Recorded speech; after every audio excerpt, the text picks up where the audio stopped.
blessing today.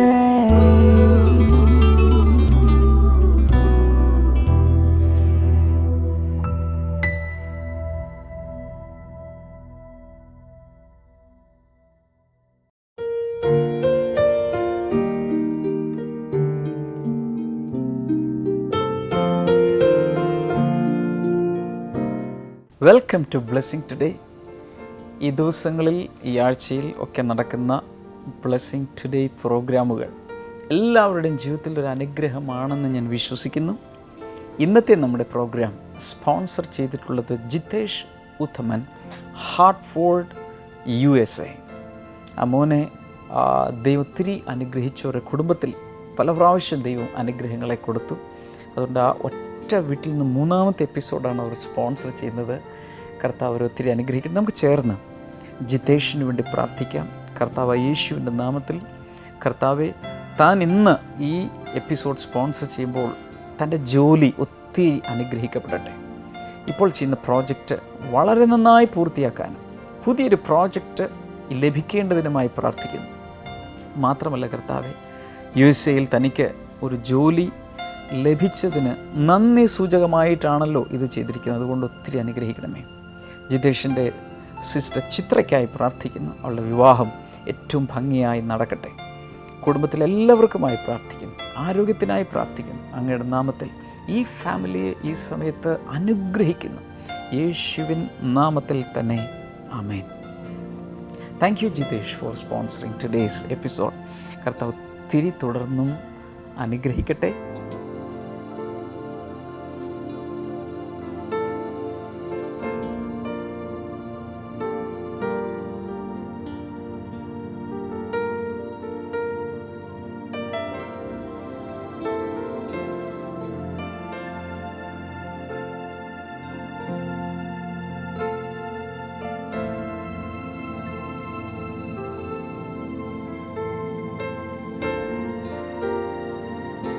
ഇനി നമുക്ക് ഇന്നത്തെ മിറക്കിൾ സ്റ്റുഡിയോയിലേക്ക് പോകാം. തുടർന്ന് ഇന്നത്തെ സന്ദേശവും നിങ്ങൾക്ക് കേൾക്കാം. അവസാനം ഞാൻ നിങ്ങൾക്ക് വേണ്ടി പ്രാർത്ഥിക്കും.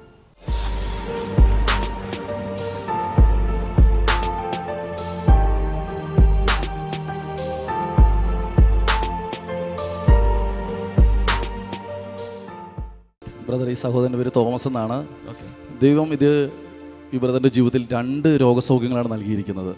ഒന്ന്, ബ്രദറിന് 6 മാസമായിട്ട് യൂറിനറി ഇൻഫെക്ഷൻ ഉണ്ടായിരുന്നു. 6 മാസമായിട്ട് ഇൻഫെക്ഷൻ ഉണ്ടായിരുന്നു. അതുമൂലം തനിക്ക് യാത്രകളൊന്നും തന്നെ ചെയ്യാൻ പറ്റുകയില്ലായിരുന്നു. ഇൻഫെക്ഷനുള്ളത് ഓരോ മണിക്കൂർ ഇടവിട്ടും തനിക്ക് യൂറിൻ പാസ് ചെയ്യേണ്ടി വരും. അത് ചിലപ്പോൾ പിടിച്ചു നിർത്താൻ പറ്റുകയില്ല. വല്ലാതെ താൻ ബുദ്ധിമുട്ടിയിരുന്നു. അത് തന്നെയല്ല, ഭയങ്കര പെയിനും ഉണ്ടായിരുന്നു ആ ഭാഗത്ത്. അതുപോലെ താൻ 6 മാസമായി വളരെയധികം ബുദ്ധിമുട്ടിരുന്നു. പല പല ഹോസ്പിറ്റലുകളിൽ കാണിച്ചു. പക്ഷെ മരുന്ന് കഴിച്ചുകൊണ്ടിരുന്നു. അതിന് യാതൊരു വ്യത്യാസവും ഉണ്ടായിരുന്നില്ല. എന്നാൽ ദൈവം ചെയ്ത അത്ഭുതം എന്ന് വെച്ച് കഴിഞ്ഞാൽ 2012 സെപ്റ്റംബർ മാസത്തിൽ കൊല്ലം ബ്ലെസ്സിങ് ഫെസ്റ്റിവൽ വെച്ച് താൻ സൗഖ്യമായി. അന്ന് അവിടെ കൊല്ലത്ത് വെച്ചാണ് സൗഖ്യമായത്. അവിടെ അന്ന് ശുശ്രൂഷിച്ചുകൊണ്ടിരുന്നത് ക്ഷമാ സിസ്റ്റർ ആയിരുന്നു. ഇങ്ങനെ പ്രാർത്ഥനയും ആരാധനയും നടന്നുകൊണ്ടിരുന്നപ്പോൾ ക്ഷമാ സിസ്റ്റർ പരിശുദ്ധാത്മാവിൽ ഇങ്ങനെ വിളിച്ചു പറഞ്ഞു, യൂറിനറി ഇൻഫെക്ഷനുള്ള ഒരു സഹോദരനെ കർത്താവ് സൗഖ്യമാക്കുന്നു എന്ന് പറഞ്ഞു. അപ്പോൾ ഈ സഹോദരൻ അത് വിശ്വസിച്ച് ഏറ്റെടുത്തു. അന്ന് പ്രത്യേകിച്ച് ശരീരത്ത് അനുഭവിച്ചൊന്നുമില്ല. പക്ഷേ പിറ്റേ ദിവസം മുതൽ അതിന് മാറ്റമുണ്ടായി തുടങ്ങി. പിറ്റേ ദിവസം മുതൽ യൂറിൻ പാസ് ചെയ്യുമ്പോൾ വേദന കുറഞ്ഞു. പൂർണ്ണമായിട്ടും മാറിയില്ല, പതുക്കെ കുറഞ്ഞ് അത് 2-3 ആഴ്ച കഴിഞ്ഞപ്പോൾ മണിക്കൂറുകൾ ഇടവിട്ട് പോകുന്നത് താനേ നിന്നു. ഇപ്പോൾ പറയുന്നത് ആ മരുന്നുകളൊന്നും കഴിക്കുന്നില്ല. ഇപ്പോൾ യാതൊരു പ്രശ്നവും താനിപ്പോൾ അനുഭവിക്കുന്നില്ല. അപ്പോൾ ആ ഭാഗത്ത് യാതൊരു വേദനയുമില്ല. താൻ പൂർണ്ണമായി സൗഖ്യമായെന്നാണ് സാക്ഷ്യപ്പെടുത്തുന്നത്. എന്താണ് ഈ പ്രശ്നമെന്ന് ഡോക്ടർ പറഞ്ഞിട്ടുണ്ടായിരുന്നോ? ഡോക്ടർ പറയും യൂറിനറി ഇൻഫെക്ഷൻ ആണ്. ഇൻഫെക്ഷൻ കൊണ്ടാണ്. എത്ര വർഷം സഹിച്ചു? ഒരു 6 മാസം.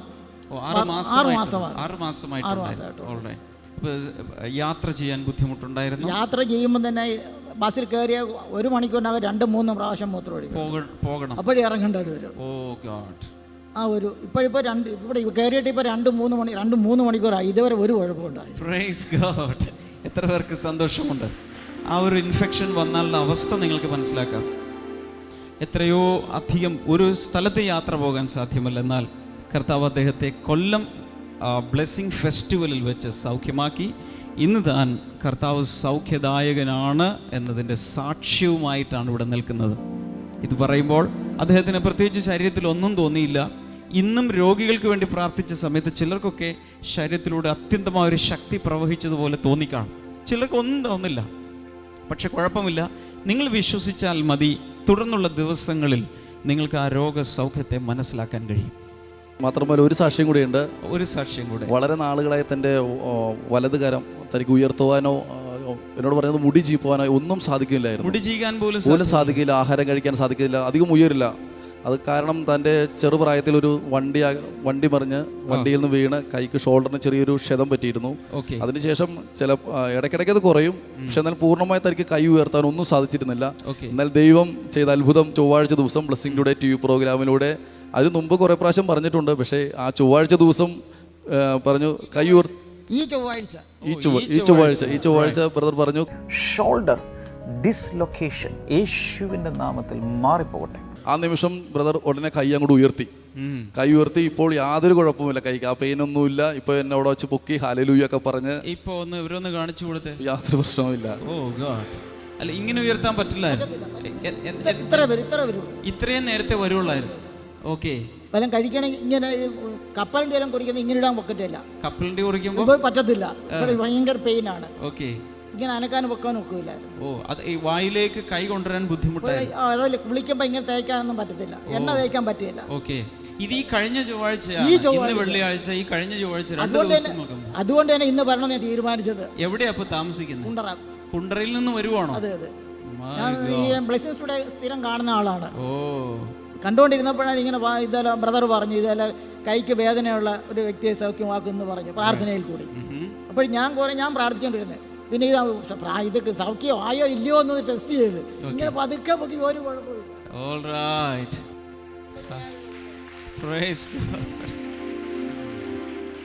കുണ്ട്ര എന്ന് പറയുന്നത് നമ്മുടെ യോസഫിനെ കൊണ്ടുപോയിട്ട സ്ഥലമാണ്. യോസഫിനെ അറിയോ? പഴയ നിയമത്തിൽ ചിലർക്കറിയാം. കർത്താവ് അങ്ങയുടെ നാമത്തിൽ തന്നെ അനുഗ്രഹിച്ചു പ്രാർത്ഥിക്കുന്നു. ഇതേ രോഗമോ മറ്റു രോഗങ്ങളുമായി ഈ സമയത്ത് ഇത് കണ്ടുകൊണ്ടിരിക്കുന്നവർ യേശുവിൻ്റെ നാമത്തിൽ സൗഖ്യമാകട്ടെ. Jesus name. ആമേൻ. യെശയ്യാവിൻ്റെ പുസ്തകം 9-ാം അധ്യായം 6-ാമത്തെ വാക്യം ഈ സമയത്ത് നമുക്ക് വായിച്ചു കേൾക്കാം. നമുക്ക് ഒരു ശിശു ജനിച്ചിരിക്കുന്നു, നമുക്ക് ഒരു മകൻ നൽകപ്പെട്ടിരിക്കുന്നു, ആധിപത്യം അവൻ്റെ തോളിലായിരിക്കും, അവൻ്റെ പേര് അത്ഭുതമന്ത്രി, ശക്തനാം ദൈവം, നിത്യപിതാവ്, സമാധാന പ്രഭു എന്നായിരിക്കും. യേശു ജനിക്കുന്നതിന് 700 വർഷങ്ങൾക്ക് മുൻപ്, യേശു ജനിക്കുന്നതിന് 700 വർഷങ്ങൾക്ക് മുമ്പ്, 7 വർഷമല്ല, 70 വർഷമല്ല, 700 വർഷങ്ങൾക്ക് മുൻപ് യേശുവിനെ കുറിച്ച് എഴുതപ്പെട്ട ഒരു വാക്യമാണിത്. യേശു ഭൂമിയിലേക്ക് വരുന്നതിന് മുൻപ് തന്നെ യേശു എങ്ങനെയുള്ളവനായിരിക്കും, എവിടെ ജനിക്കും, എവിടെ വളരും, എവിടെ ശുശ്രൂഷിക്കും, എങ്ങനെ മരിക്കും, സ്ഥലങ്ങൾ, കാലങ്ങൾ, രീതികൾ സകലവും യേശുവിനെക്കുറിച്ച് മുന്നമേ തന്നെ പ്രവാചകന്മാർ പ്രവചിച്ചിരുന്നു. ആ രീതിയിൽ പ്രവചനത്തിൻ്റെ പശ്ചാത്തലത്തോടുകൂടെ ജനിച്ചിട്ടുള്ള ആരും ചരിത്രത്തിൽ ഇല്ല. 100 കണക്കിന് പ്രവചനങ്ങൾ യേശു വരുന്നതിനെക്കുറിച്ച് പ്രവാചകന്മാർ പ്രവചിച്ചിരുന്നു. അതിലൊരു പ്രവാചകനാണ് യെശയ്യാവ്, ഇംഗ്ലീഷിലാണെങ്കിൽ ഐസായ എന്നറിയപ്പെടുന്ന പ്രവാചകൻ. അദ്ദേഹം മാത്രമല്ല, ഉൽപ്പത്തി പുസ്തകം 3-ാം അധ്യായം 15-ാമത്തെ വാക്യം മുതൽ ഇങ്ങോട്ട് പരിശുദ്ധാത്മാവിൻ്റെ നിറവ് പ്രാപിച്ച നിരവധി ഭക്തമാർ, പരിശുദ്ധാത്മാവിൻ്റെ നിറവുണ്ടായിരുന്ന രാജാക്കന്മാർ, ന്യായാധിപന്മാർ, പ്രവാചകന്മാർ, ഇവരൊക്കെ യേശു വരുന്നു എന്ന് പ്രവചിച്ചു. ആ പ്രവചന പ്രകാരമാണ് യേശു വന്നതും വളർന്നതും ശുശ്രൂഷിച്ചതും അത്ഭുതങ്ങൾ ചെയ്തതും മരിച്ചതും ഉയർത്തെഴുന്നേറ്റതും അതിനുശേഷം സ്വർഗാരോഹണം ചെയ്തതും എല്ലാം. എന്നാൽ ഒരു കാര്യം കൂടി ഈ കൂട്ടത്തിൽ പറയാൻ ആഗ്രഹിക്കുന്നത്, യേശു ഈ ഭൂമിയിലേക്ക് വരുന്നതിനെക്കുറിച്ച് പ്രവചനങ്ങളുണ്ടായി. യേശു വന്നു. 2000 വർഷങ്ങൾക്ക് മുമ്പ് യേശു വന്നു. യേശു നമുക്ക് വേണ്ടി ജീവിച്ചു, മരിച്ചു, അടക്കപ്പെട്ടു, ഇതെല്ലാം നമുക്കറിയാം. എന്നാൽ യേശു പോകുന്നതിന് മുൻപ് പറഞ്ഞു, ഇനിയും ഞാൻ വരും. എത്ര പേർ ശ്രദ്ധിക്കുന്നുണ്ട്? യേശു എന്താ പറഞ്ഞത്? ഇനിയും ഞാൻ വരും. ഈ ഭൂമിയിലേക്ക് യേശു ഇനിയും വരും. ഒന്നാമത്തെ വരവിനെക്കുറിച്ച്, ബത്ലഹേമിൽ യേശു ജനിച്ച ആ വരവിനെക്കുറിച്ച് കഴിഞ്ഞ മാസമാണ് ക്രിസ്മസ് ലോകമെങ്ങും കൊണ്ടാടിയത്. ആ വരവിനെക്കുറിച്ച്, യേശുവിൻ്റെ ജനനത്തെക്കുറിച്ചും ജീവിതത്തെക്കുറിച്ചും എത്ര പ്രവചനങ്ങൾ ഉണ്ടായിരുന്നോ അതിൻ്റെ പല മടങ്ങ് പ്രവചനങ്ങളാണ് യേശു ഇനിയും വരും, രണ്ടാമത് വരും എന്നതിനെക്കുറിച്ചുള്ളത്. അതിൻ്റെ അർത്ഥം, ആദ്യത്തെ പ്രവചനങ്ങൾ നിറവേറിയെങ്കിൽ അതിനേക്കാൾ പല മടങ്ങുള്ള രണ്ടാമത്തെ പ്രവചനവും നിറവേറും. എൻ്റെ അർത്ഥം, യേശു ഇനിയും ഈ ഭൂമിയിലേക്ക് വരും. ഇന്നിവിടെ ഈ ബ്ലെസ്സിങ് ഫെസ്റ്റിവലിൽ പങ്കെടുക്കുന്ന എല്ലാവരും ഒരുപക്ഷെ നിങ്ങൾ ഇതിനെക്കുറിച്ചൊന്നും കേട്ട് കാണുകയില്ല. പക്ഷേ ഇന്നെങ്കിലും മനസ്സിലാക്കുക, ഗ്രഹിക്കുക, യേശു ഈ ഭൂമിയിലേക്ക് വീണ്ടും വരാൻ പോവുകയാണ്. അങ്ങനെ യേശു ഈ ഭൂമിയിലേക്ക് വരുന്നത് ഇനിയും ഒരു കുഞ്ഞായി ഏതെങ്കിലും ഒരു സ്ഥലത്ത് ജനിച്ച് വീണ്ടും വളർന്ന് ഇനിയും പാപികൾക്ക് വേണ്ടി കുരിശിൽ മരിക്കാൻ വേണ്ടി അല്ല യേശു വരുന്നത്. ഒന്നാമത്തെ വരവിൽ യേശു നമുക്ക് വേണ്ടി ക്രൂസിൽ മരിച്ചു. അങ്ങനെ അന്ന് വന്നപ്പോൾ യേശുവിനെ സ്വീകരിച്ച, യേശുവിനെ രക്ഷകനായി സ്വീകരിച്ച, യേശുവിൽ വിശ്വസിച്ച് ദൈവത്തിൻ്റെ മക്കളായി തീർന്നവരെ കൂട്ടിക്കൊണ്ട് തൻ്റെ പിതാവിൻ്റെ ഭവനത്തിലേക്ക് പോകുവാൻ വേണ്ടിയാണ് യേശു ഇനി വരുന്നത്.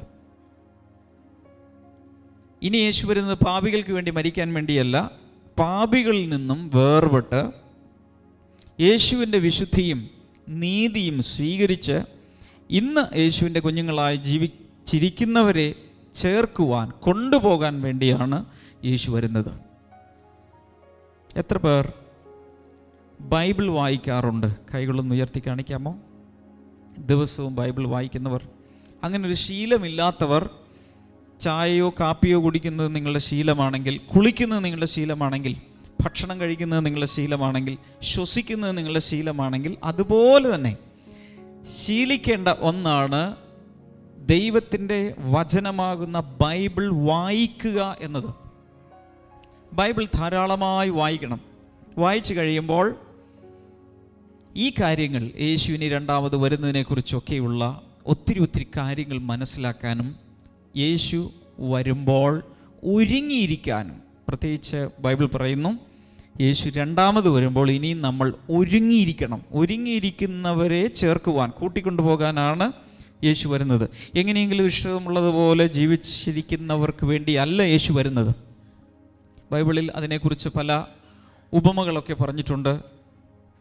അതിൽ ഒന്ന് ഇങ്ങനെയാണ്: മണവാളൻ വരുമ്പോൾ അവന് വേണ്ടി കാത്തിരിക്കുന്ന, അവനെ വരവേൽക്കുവാൻ വേണ്ടി കാത്തിരിക്കുന്ന കന്യകമാരെ പോലെ വിളക്കിൽ എണ്ണയുമായി.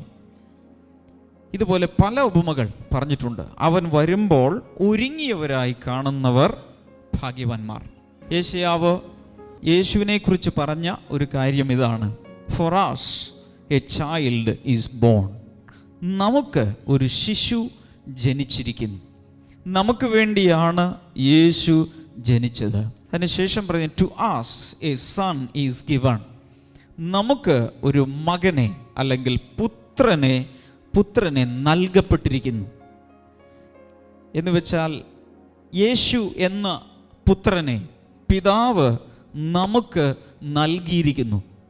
യേശുവിനെ പിതാവായ ദൈവം നമുക്ക് ദാനമായി നൽകി.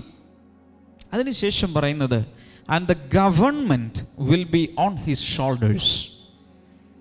അല്ലെങ്കിൽ ആധിപത്യം അവൻ്റെ തോളിൽ ആയിരിക്കും, അല്ലെങ്കിൽ ഭരണം അവൻ്റെ തോളിൽ ആയിരിക്കും. എപ്പോഴും മനസ്സിലാക്കണം, ഒരു കുടുംബജീവിതം ജീവിക്കുമ്പോൾ, ഒരു ബിസിനസ് നടത്തുമ്പോൾ, നമ്മുടെ ജീവിതത്തിൽ എന്ത് ചെയ്യുമ്പോഴും ഓർക്കണം, പിതാവായ ദൈവം ഭരണം മുഴുവൻ, ആധിപത്യം മുഴുവൻ ഏൽപ്പിച്ചിരിക്കുന്നത് ആരെയാണ്? യേശുവിനെയാണ്. അതുകൊണ്ട് നമ്മുടെ കുടുംബജീവിതത്തിൻ്റെയും നമ്മുടെ സാമ്പത്തികത്തിൻ്റെയും മക്കളുടെ ഭാവിയുടെയും സകലത്തിൻ്റെയും ആധിപത്യം യേശുവിൻ്റെ തോളിൽ നാം കൊടുത്തിരിക്കണം. എന്ന് വെച്ചാൽ യേശുവിനെ അനുവദിക്കണം നമ്മുടെ കുടുംബത്തിൽ വാഴാൻ, കുടുംബത്തെ ഭരിക്കാൻ, അവൻ്റെ ഇഷ്ടം നടക്കാൻ നാം അനുവദിച്ചു കൊടുക്കണം. അനുവദിച്ചില്ലെങ്കിൽ നാം വളരെ ആകുലം അനുഭവിച്ച് ജീവിക്കേണ്ടി വരും. ഭാരങ്ങളുള്ളവരായി നമ്മൾ മാറും. യേശുവാണ് കാര്യങ്ങൾ ചെയ്യുന്നതെങ്കിൽ ആ കുടുംബത്തിൽ വലിയ സമാധാനം ഉണ്ടായിരിക്കും. പേടിക്കാൻ ഒന്നുമില്ല. കൈകൾ വീശി ഹല്ലേലൂയ പറയാം. ശബ്ദത്തിൽ ഹല്ലേലൂയ. ഇനി നമ്മൾ ഭരിക്കരുത്. യേശുവിൻ്റെ കയ്യിലേക്ക് കാര്യങ്ങൾ നടത്തുവാനുള്ള അധികാരം നമ്മൾ കൊടുത്തു കഴിഞ്ഞു. ഹല്ലേലൂയ. അതുകൊണ്ട് നമ്മുടെ ജോലി, ബിസിനസ്, കുടുംബം, സാമ്പത്തികം, മക്കളെ വളർത്തുന്നത് തുടങ്ങിയ സകലവും ഇങ്ങനെ പ്രാർത്ഥിച്ചവർ ഇനി മുതൽ യേശുവിനെ ചെയ്യാൻ ഇടം കൊടുക്കുക. കർത്താവ് ചെയ്തോളും. അപ്പോൾ നമുക്കൊരു വലിയ സമാധാനമുണ്ടാകും. യേശു കാര്യങ്ങൾ നോക്കിക്കോളും. ഹല്ലേലൂയ. ഒരു വലിയ ബിസിനസ് നടത്തുന്ന ഒരാൾ എല്ലാം കൂടെ നോക്കിക്കൊണ്ടുപോകാൻ സാധ്യമല്ല. അതുകൊണ്ട് അഡ്മിനിസ്ട്രേറ്റർമാരെ അപ്പോയിൻ്റ് ചെയ്യും, മാനേജർമാരെ അപ്പോയിൻ്റ് ചെയ്യും. എന്നിട്ട് അവരോട് കാര്യങ്ങൾ ചെയ്യാൻ പറയും. അങ്ങനെ വരുമ്പോൾ ഇയാൾക്കൊരല്പം സമാധാനം കിട്ടും. ഇതുപോലെ യേശുവിൻ്റെ കയ്യിലേക്ക് നമ്മുടെ ജീവിതത്തിൻ്റെ കാര്യാദികളെല്ലാം നടത്തുവാനുള്ള അധികാരം കൊടുത്തിരിക്കണം. ഹല്ലേലൂയ. ഞാനൊരു കാര്യം ഉറപ്പു തരാം.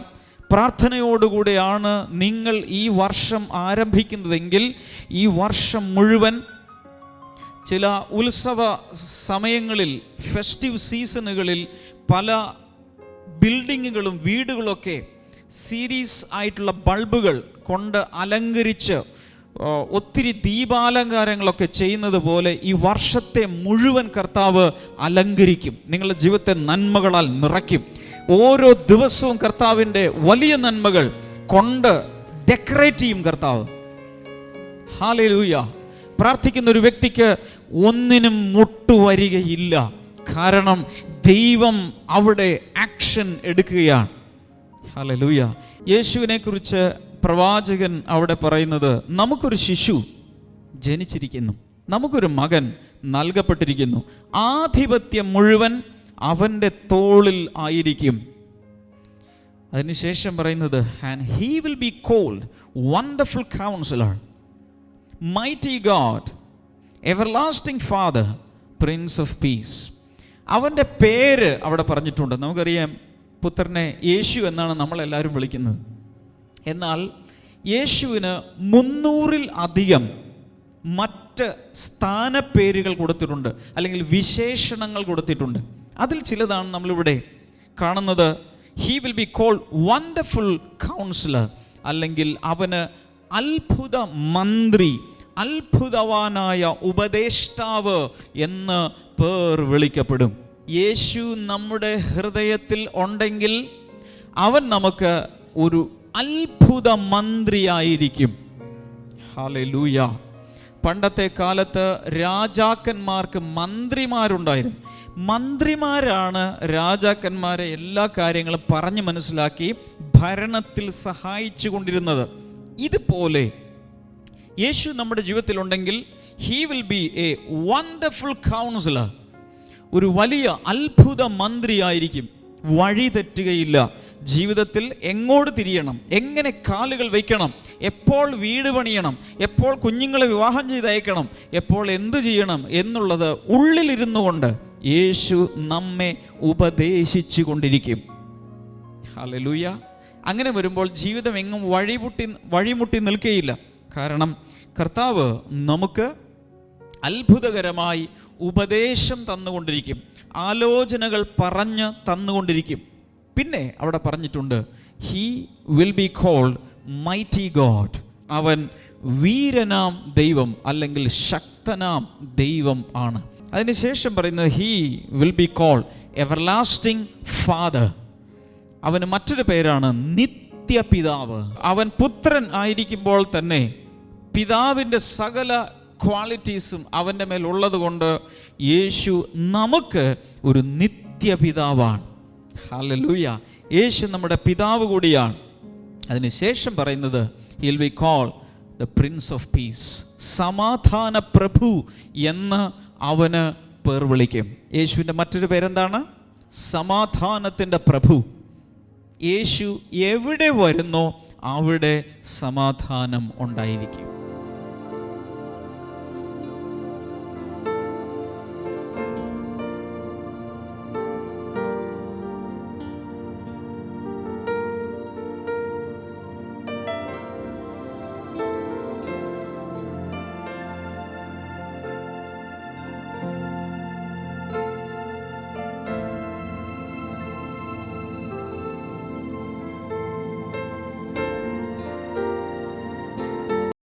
ഈ സമയത്ത് ഞാൻ നിങ്ങൾക്ക് വേണ്ടി പ്രാർത്ഥിക്കാൻ പോവുകയാണ്. അനേകർക്ക് വേണ്ടി യേശു കർത്താവ് അത്ഭുതം ചെയ്ത് കഴിഞ്ഞു.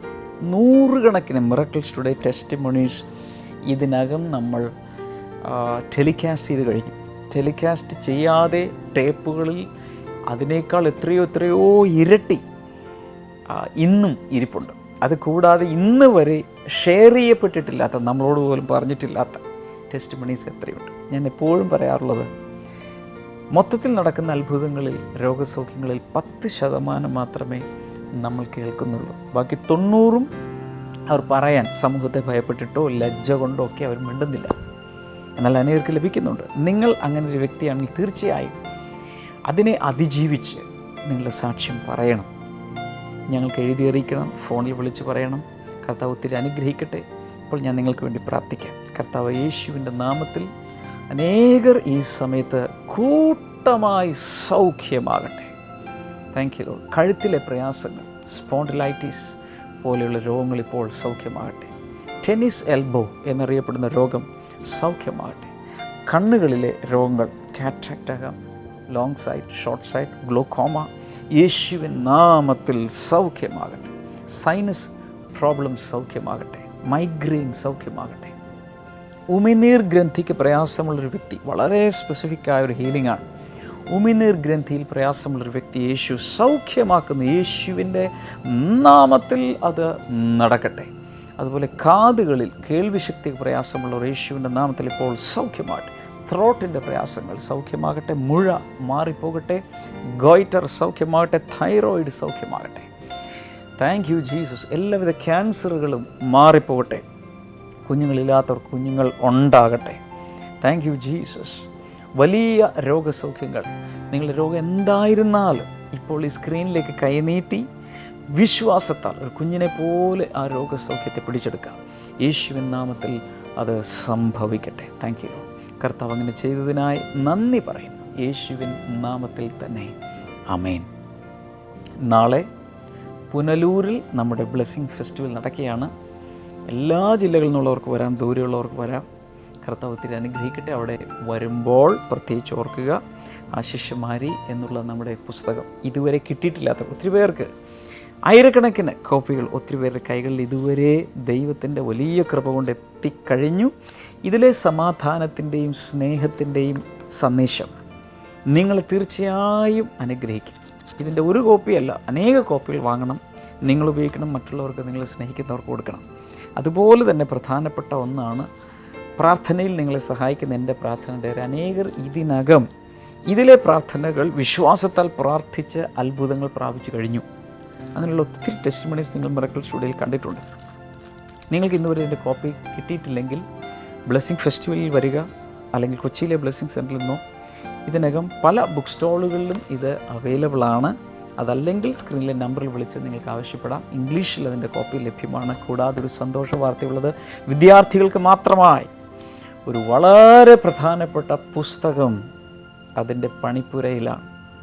അതുകൂടാതെ വേറെ പല പ്രസിദ്ധീകരണങ്ങളും നിങ്ങളുടെ അനുഗ്രഹത്തിന് വേണ്ടി അണിഞ്ഞൊരുങ്ങിക്കൊണ്ടിരിക്കുകയാണ്.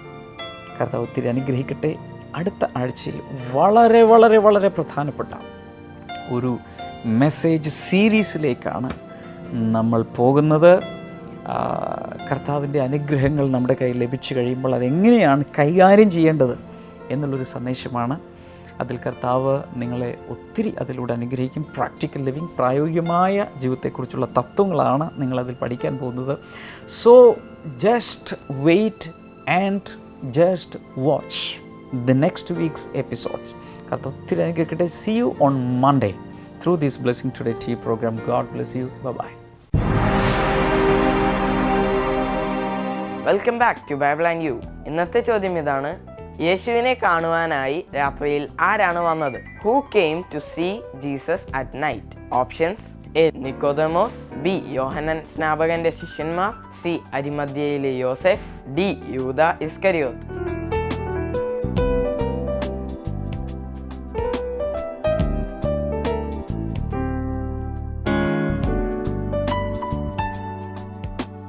നിങ്ങളുടെ ഉത്തരങ്ങൾ 9645221221 എന്ന നമ്പറിലേക്ക് SMS ചെയ്യുക.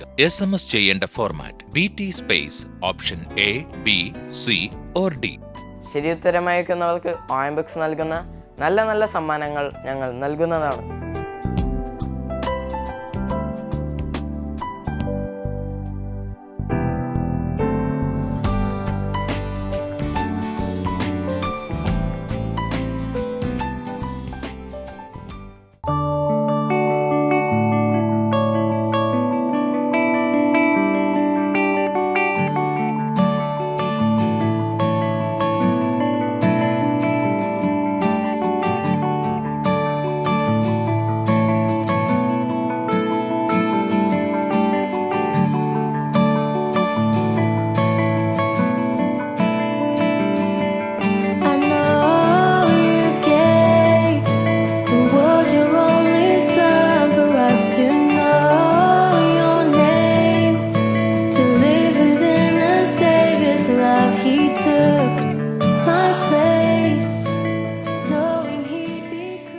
ഞങ്ങളുടെ address blessing today, post box number 2215, Edappally PO, Kerala, India 682024.